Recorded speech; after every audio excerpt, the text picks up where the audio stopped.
प्यारे बच्चों, मैं हूँ अलिफ, मेरी आवाज है आ। आइए मैं आपको एक दिलचस्प कहानी सुनाती हूँ।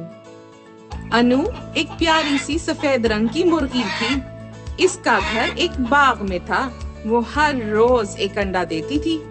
एक दिन उसके अंडों से 3 प्यारे प्यारे चूजे निकले। अब तो मुर्गी बहुत खुश हुई। वो अपने चूजों का बहुत ख्याल रखती थी। तीनों बच्चे हर वक्त अपनी माँ के साथ साथ रहते थे। मुर्गी अपने बच्चों को दाना खिलाती थी और फिर सब मिलकर बाग की सैर करते थे। कैसी लगी आपको मेरी कहानी? अब मैं आपको अलिफ से बनने वाले कुछ और लफ्जों के बारे में बताऊंगी। अलिफ से अंडा। मैं हूँ अंडा। मेरा रंग सफेद होता है और मेरी जर्दी पीली होती है। मैं बहुत ज्यादा ताकतवर हूँ। अंडा खाने से हम सेहतमंद रहते हैं। क्या आप हर रोज एक अंडा खाते हैं? अब मैं आपको अपने कुछ और दोस्तों के बारे में बताती हूँ। अलिफ से अनार। मैं हूँ अनार।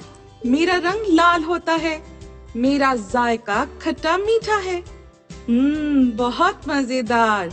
और मैं दरख्त पर उगता हूँ। अलिफ से अमरूद। मैं अमरूद हूँ। मेरा रंग हल्का सब्ज है। मैं सर्दियों में आता हूँ। आप भी मुझे जरूर खाकर देखिएगा, वरना मैं आपसे नाराज हो जाऊंगा।